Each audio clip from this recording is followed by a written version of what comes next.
V-Guard presents कौन जीत रहा है, को पावर्ड बाय सेंसोडाइन एंड विमल। बोलो जुबां केसरी।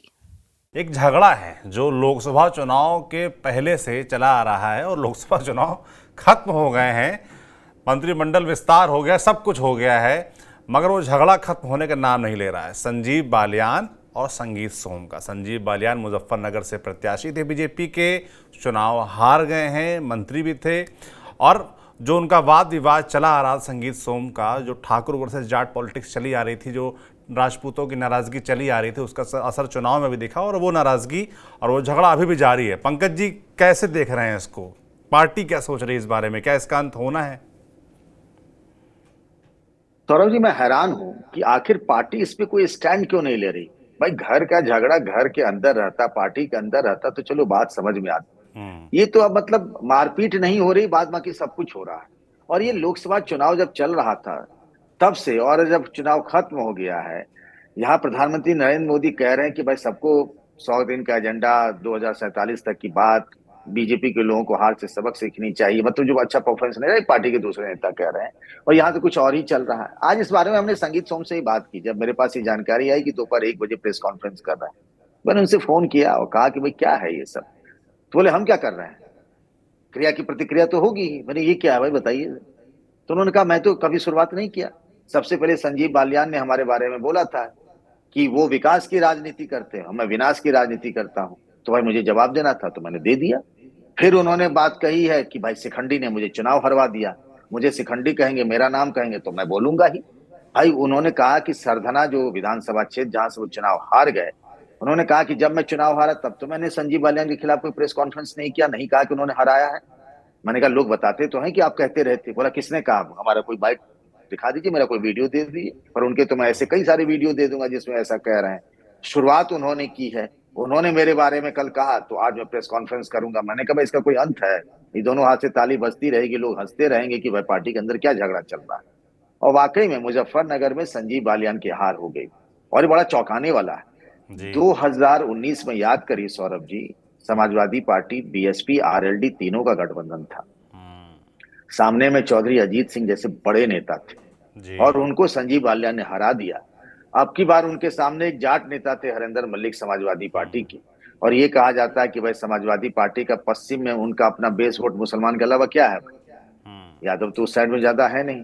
लेकिन हरेंद्र मल्लिक ने संजीव बालियान को पटकनी दे दी।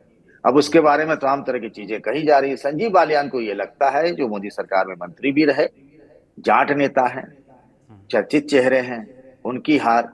तो संगीत सोम पर कह रहे हैं, संगीत सोम ने कहा भाई अपना घर तो बचाए नहीं। जो चरथावल विधानसभा है, उन्होंने कहा उनकी अपनी यहाँ विधानसभा में वो हार गए।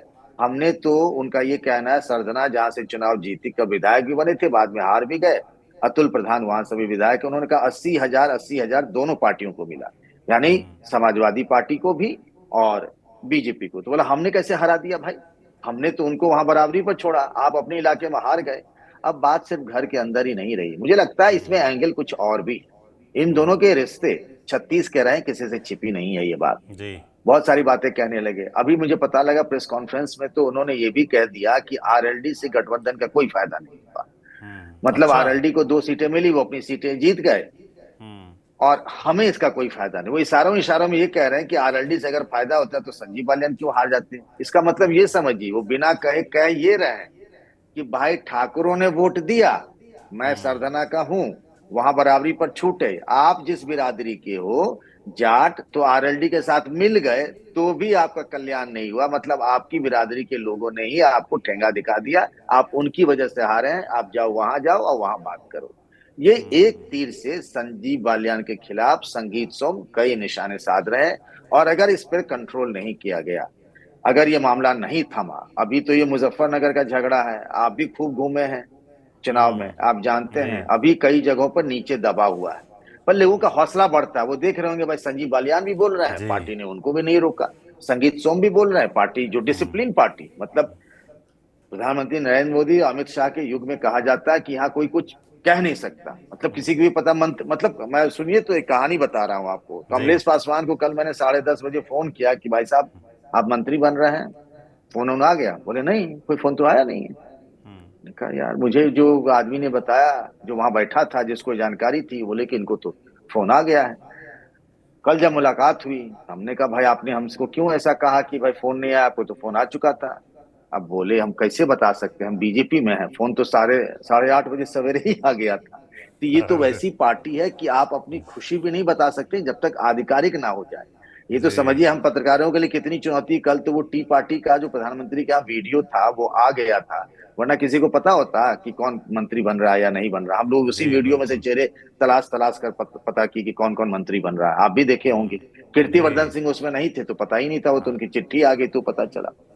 जी उस बीजेपी में जहां डिसिप्लिन सर्वोपरि माना जाता है सबसे पहले, वहां इस तरीके से झगड़े हो रहे हैं और अब सहयोगी दलों को भी लपेटा जा रहा है। तो अगर इस पे कंट्रोल नहीं हुआ तो मुझे लगता है हार के साइड इफेक्ट के तौर पर जिले जिले से ऐसी खबरें आने लगेंगी, और ये एक गंभीर चुनौती है और खतरे की घंटी है बीजेपी के लिए। जी। और आपने पिछले कुछ एपिसोड में बताया भी था कि शिकायतें आने लगी हैं, एक लिफाफा बंद होकर शिकायतों का दिल्ली पहुंच भी रहा है। तो वो कब खुलेगा और उस पर क्या निर्णय होते हैं, ये भी बिल्कुल देखने वाला होगा। जी हाँ बिल्कुल, अभी तो कोई ऐसी समीक्षा नहीं हो रही है उन सब चीजों को लेकर के। बाद में जब समीक्षा बैठक होगी, और आमतौर पर ऐसे फैसले बैठकों में होते नहीं है, तो पार्टी के 2 नेता 3 नेता जिनको करना फैसला वो इस तरह के फैसले करते हैं। वीगार्ड प्रेजेंट्स कौन जीत रहा है, को पावर्ड बाय सेंसोडाइन एंड विमल। बोलो जुबां केसरी।